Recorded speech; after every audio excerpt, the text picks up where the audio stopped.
একটা বিষয়, আমাদের যে এমএলএ হয়েছে পীযূষ কানোরিয়া, রাজারহাট নিউ টাউন 115, আমার ভিডিও যদি তার কাছে যায়, তার কাছে আবেদন রাখবো, আমাদের বিধাননগর কর্পোরেশনে যেভাবে ঘর নিয়ে লুট হয়েছে তা অপরিসীম, কল্পনার বাইরে। যদি 500 ঘর এসে থাকে, 300 ঘর হয়েছে, 200 ঘরের টাকা এখানকার লোকাল নেতারা তুলে খেয়েছে, কাউন্সিলর ভাগ পেয়েছে। প্রত্যেক ওয়ার্ডে, বিশেষ করে আমাদের 2 নম্বর ওয়ার্ডে যেভাবে লুট চলেছে ঘরের বিষয়, ধারণার বাইরে। একটা বাড়িতে যদি 5 জন মেম্বার থাকে, 5 জনের নামে 5টা ঘর ঢুকেছে। এক একটা ঘর প্রতি এক একজন 3,70,000 টাকা করে পেয়েছে, কিন্তু সে ঘর করিনি। তার দেখা যাচ্ছে আগে থেকেই ছাদের বাড়ি ছিল, তার বাড়ি গিয়ে তার প্রত্যেকের 5 জনকে, 5 জন মেম্বার 5 জনের 5টা ঘর দিয়ে দিয়েছে। আর তার বদলেতে 5 জনের নামে 50,000 করে এইভাবে 2.5 লাখ টাকা দিয়েছে। বাদ বাকি টোটাল টাকা মানে 3,70,000 থেকে যদি 50 বাদ দেওয়া হয়, 3,20,000 টাকা করে এক একটা ঘরে এখানকার কাউন্সিলর, এখানকার লোকাল নেতৃত্বরা খেয়েছে। যদি বিশ্বাস না হয়, আমি বলবো পীযূষ কানোরিয়াকে যে আপনি বিধাননগর কর্পোরেশনের ঘর তদন্ত করুন, যে কত ঘর এখানে ঢুকেছে আর কত ঘর হাকিকাতে এখানে তৈরি হয়েছে আর কত ঘরের টাকা লুট হয়েছে।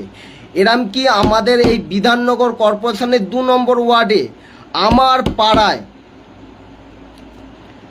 ভাঙরের লোক ঘর করেছে। এখানে ভাঙরের লোকের নামে ঘর এসেছে, সে এখানে ঘর করেনি, সে এখান থেকে 50,000 টাকা নিয়ে চলে গেছে অন্য নেতা, এখানকার লোকাল নেতা, তারা টাকা খেয়েছে, কাউন্সিলর ভাগ পেয়েছে।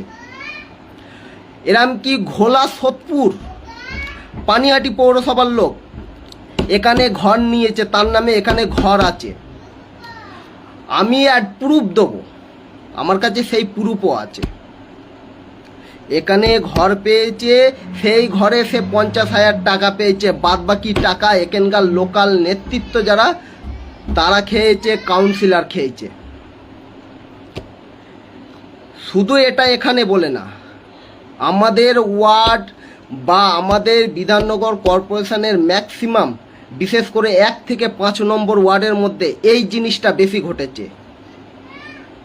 যদি ঘরে তদন্ত হয়, এখানকার যত কাউন্সিলর আছে প্রত্যেককে জেলের ভিতরে পৌঁছতে হবে। যদি ঘরে তদন্ত হয়, সঠিকভাবে যদি তদন্ত হয়, সেটিং যদি না হয়, প্রত্যেক কাউন্সিলরকে জেলে যেতে হবে। যেভাবে ঘরের লুট করেছে এরা, এক একটা ওয়ার্ডে যেভাবে ঘর এসেছে, একটা মানুষ টালির বাড়ি আজ থাকার কথা ছিল না, কিন্তু আজ যারা যোগ্য তাদেরকে দেয়নি নেতারা, নেতাদের বাড়ি 15 জন মেম্বার, 15 জনের নামে 15টা ঘর হয়েছে। তাদের আধার কার্ড শো করতে বলো। যখন এলাকা ভিত্তিক যখন তদন্ত হবে, প্রত্যেকের আধার কার্ড শো করতে বলো। আধার কার্ড শো করো, আধার কার্ড নাম্বার মারো, প্রত্যেকের নামে ঘর রয়েছে। এরকম কি প্রত্যেক বাড়ির 4 জন 5 জনের নামে ঘর রয়েছে।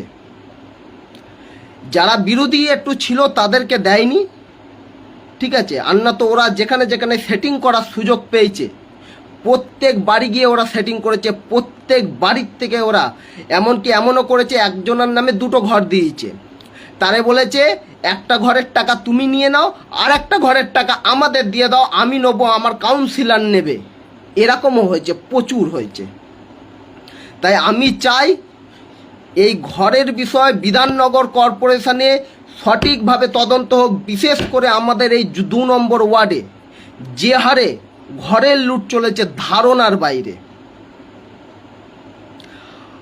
আর যারা ঘরের লুট করেছে তাদের কথা শুনলে মাথা খারাপ হয়ে যাবে। তারা তোয়াক্কাই করে না, তারা ভাবছে আমরা সব সেলটে ফেলেছি, আমাদের কিছু করতে পারবে না।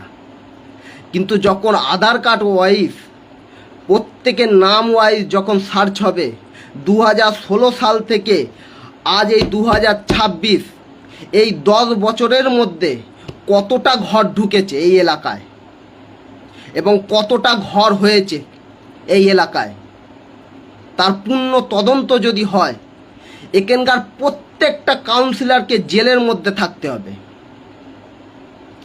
আজ এদের কারণেই আজ এই তৃণমূল কংগ্রেসের হার, অন্য কোনো কারণ না। এই লোকাল ছোটোখাটো পুটে পাটা নেতা এ দল থেকে ও দল থেকে যারা ধান্দা করে বেরিয়েছে, তাদের জন্য আজ এই তৃণমূল কংগ্রেসের এই হার। আজ যে ঋতব্রত নতুন তৃণমূল কংগ্রেস দলটা করছে, আরে কে ছিল সে? একজন বলাৎকার। সিপিএমে ছিল, সিপিএম থেকে তারে রিজেক্ট করে দিয়েছে, তৃণমূল তাকে গ্রহণ করেছে, আর সে নতুন দল তৈরি করছে। মমতা ব্যানার্জি মানে এটা শ্রদ্ধার জায়গা, প্রত্যেক মানুষের কাছে, মানুষ স্বীকার করুক আর না করুক। মমতা ব্যানার্জি যেভাবে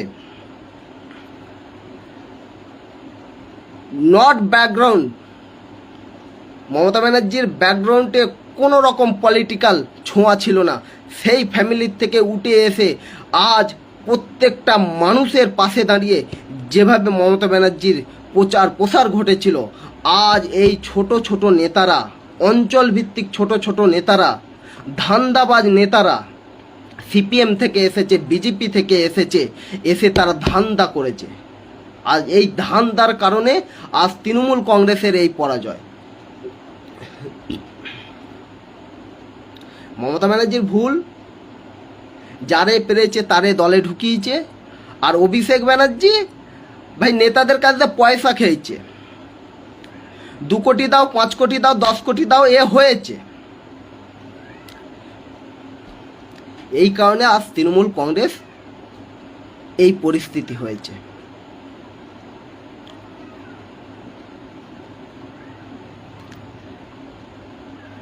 আমি প্রত্যেকের কাছে অনুরোধ করব, আমার এই লাইভটা শেয়ার করে দাও, যাতে বর্তমান সরকারে যারা আছে তাদের কাছে যেন খবরটা যায় যে বিধাননগর কর্পোরেশনে কিভাবে ঘরের লুট চলেছে, এবং তার যেন পূর্ণ তদন্ত হয়, এই আশা আমি রাখি।